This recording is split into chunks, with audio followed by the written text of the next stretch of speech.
Story number two: Microsoft waging war with AI, waging nuclear war with AI. How do I that? I know it sounds crazy, but Microsoft is building nuclear power reactors, or they really want to. They're in the process of building out nuclear reactors so they can have clean energy to power all the AI processing that they're going to do. That's a lot of processing, a lot of power that you got to have your own mini nuclear reactor used to power a small city. Screw that. It's going to power my 1,700 computers in the back because we're all pumping out AI.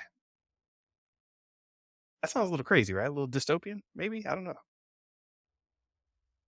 Yeah, man. What is going on? We haven't really talked about the energy that's needed to fuel these large language models, right? It's orders of magnitude, right? The chips themselves are getting more advanced and what's it called? NVIDIA chip Yeah. manufacturer just it's getting going through the roof, right? Their stock price and because they create a lot of these customized chips to make AI possible. But these big call it big AI. So basically the big tech companies who've already invested in AI thought leadership, right? Now they're trying to create these models around it, and it needs so much energy. Just like we talked about this blockchain before, just so much energy is required, all this stuff. And so they're looking at new ways to fuel it. And nuclear is interesting, man. We talked about nuclear being the future of energy for us.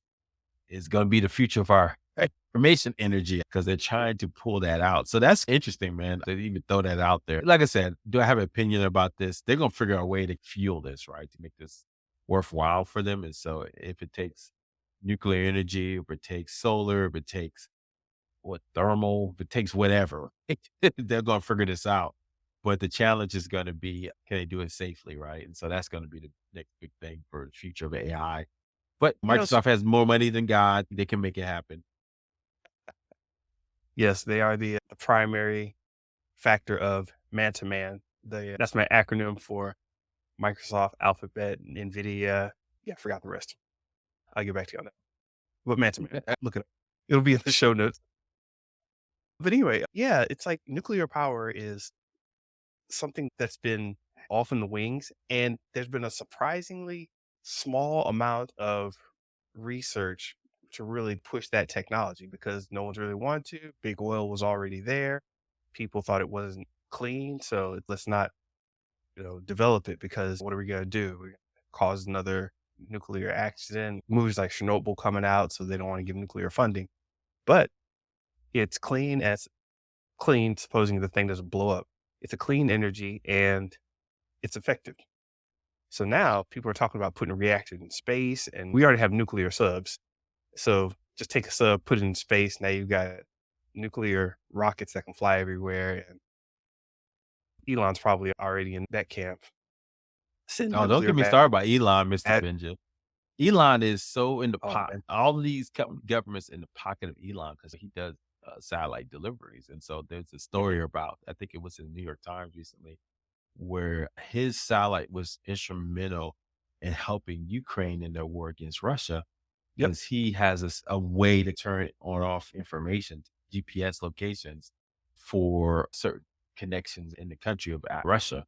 So if he doesn't turn it on, then Ukraine can't see what they need to see. It's man, t- man, I'm stumbling here, but because it's just like Elon has more power than we realize. So going back to your original thought, it's just nuclear is one aspect of that, but just having access to these type of tools, man, in some of these billionaires' hands is just almost frightening, in government's hands too. yeah. And speaking of what's interesting about you talk about hands being in it, it's Bill Gates was the person really pushing AI back in the day, and he's no longer with Microsoft, but it's still his imprint there. You can see a lot of the momentum he set forth, and that was a whole Bill Gates thing. We need to be really big on AI. So people are like, "Why is Microsoft jumping into AI like this?" Yeah, it's part of the Microsoft blueprint. They put in $10 billion with OpenAI, Microsoft, and their investment with it. So now we're seeing them getting into energy, which might have sounded crazy a couple years ago, but it's like, what if Microsoft becomes the premier energy player in the world? It's just stuff you're not thinking about. So we've got all these electric cars. Suddenly you have nuclear cars. Suddenly, yeah, there's a lot of interesting ways this can happen. But Here's one interesting point of view that I didn't think of until I was putting all these show notes together and had the chance to look at it. What if, like, part of what we were doing with the whole nuclear control, like controlling the nuclear access and the technology and the minerals and the materials and the knowledge of creating a nuclear weapon source? What if that was like a boogeyman kind of thing because we wanted all of the energy and the this whole nuclear thing to ourselves or just to a small group of players? Hey, we don't want this random country just showing up with nuclear energy. Hey, we're going to be nice. We're not going to make bombs. We're just going to make powers. Now we're going to control that and put the facade of a bomb on it. People are in the room thinking about this stuff because if I'm thinking about it and I have no stake in it, somebody with stakes is somewhere thinking about it. Yeah, game theory 101. Nah, I wouldn't put it past us. What counterintelligence, right? Making people misdirection. People think you care about one thing, but you really care about something else. US is good at that all the time. So I wouldn't be surprised if that was a long term play to figure this out.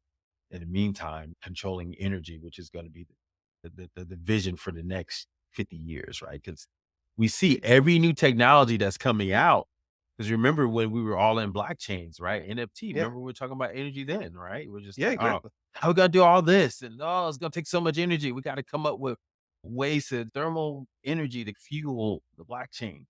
And now, oh, it's AI. We got to think of ways. And so energy is going to be, and what's happening, the population is exploding, man. We see that it's going to become more and more expensive to take care of these populations. Climate change is happening, it's real. After this summer, if you didn't live in Florida or Phoenix and didn't experience 110-degree weather, it's real, Mr. Benja. You realize it was painful to go outside. Literally, you were burning up every time you walked outside this summer. And that's gonna get worse. Power is going up, increases in electricity. So I definitely think, Mr. Benja, that what you're saying is not false. Look, we're not trying to be conspiracy guys. Look, we're just looking at the tea leaves and prepare yourself. This is show versus business. We've been talking a lot of business. Be prepared because you will see costs and energy costs are going up in my family, and I see that now. So I know for a fact that they're looking at nuclear as potentially a way to counteract that. What does that look like? It's anybody's guess. Yeah, we don't know what's going to happen. October's coming, and we figured we'd start with something a little scary, a little spooky. Get us started. I have fun with this. I don't like back in the day when I used to make it a regular habit to get a little weed in the system. It was fun to think about these things. And it still is to a certain degree. I won't say to how much of a degree, but yes, they coming for you in the energy centers. Um,